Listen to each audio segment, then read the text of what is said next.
dia! Estamos de volta com as nossas reflexões matinais, a Corsa da Manhã. Nesses 40 dias de propósito, estamos no nosso 17º dia e nós estamos falando sobre a santificação do coração. E vamos começar hoje falando sobre como nós podemos arrancar as ervas daninhas do jardim da fé. A importância da gente entender que um coração incrédulo é um impedimento para que qualquer coisa de Deus possa crescer em nossa vida. Hebreus, capítulo 3, versículo 12, nos diz assim: Tenham cuidado, irmãos, para que nenhum de vocês tenha um coração mau e descrente, que o leve a se afastar do Deus vivo.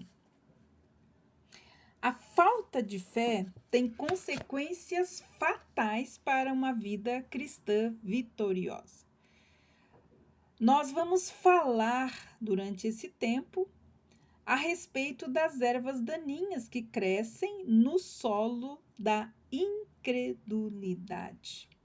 Aqui esse texto fala sobre a incredulidade do coração. A erva daninha, ela não precisa de adubo para crescer e proliferar, mas ela impede que as plantas úteis e benéficas produzam alimentos que o agricultor espera e precisa. A erva daninha, ela suga os nutrientes do solo, sem devolver riquezas ou benefícios para a terra e nem para o agricultor. Como os espinhos que sufocam a semente na parábola de Jesus, quando fala sobre os 4 solos, as sementes boas não têm chance de se desenvolver com ervas daninhas. Atitudes e práticas pecaminosas muitas vezes têm origem real na falta de fé. A fé fraca, com lacunas, favorece o crescimento de atitudes que dificilmente criam o sentimento de culpa pelos pecados. Portanto, eles raramente são confessados. Conclui-se, então, que, se elas não são marcas de rebelião e de desobediência dos mandamentos do Senhor e que precisam ser perdoados, dos quais também nós precisamos nos arrepender. A confissão e a renúncia dos pecados só são possíveis onde há reconhecimento deles. O problema maior comprova que os pecados não confessados afastam o crente de Deus. Como o pecado prazeroso praticado pelo não cristão, que consegue mantê-lo longe do Senhor, que o poderia libertar.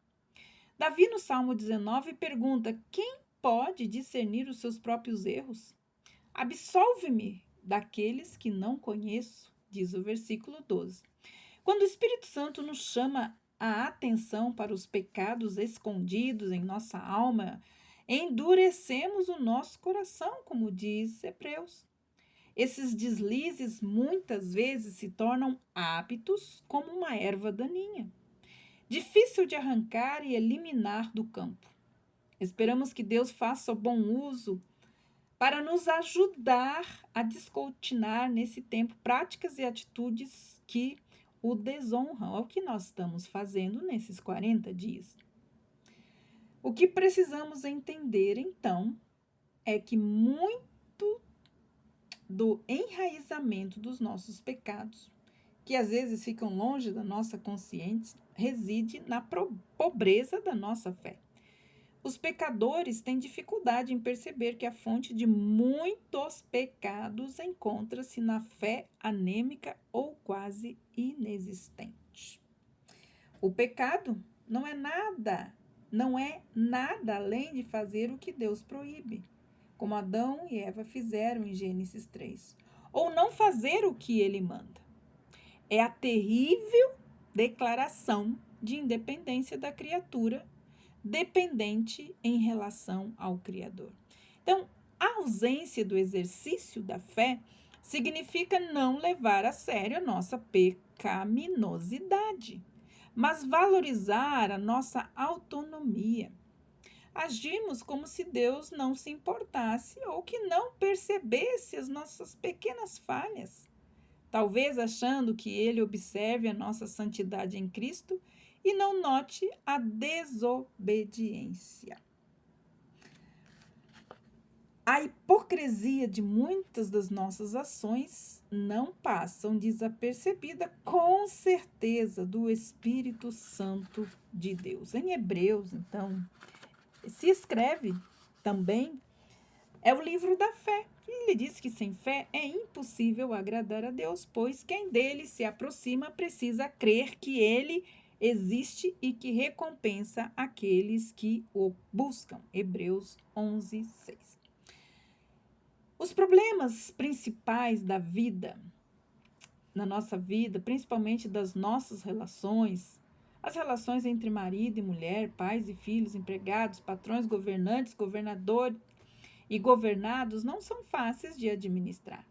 Um relacionamento falho provocou, como vimos, o primeiro homicídio. O orgulho e a fé sem convicção motivaram Caim a ferir de morte seu irmão.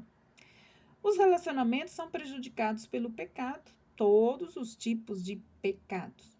Pode ser útil identificar esses pecados e oferecer antídoto para todos eles.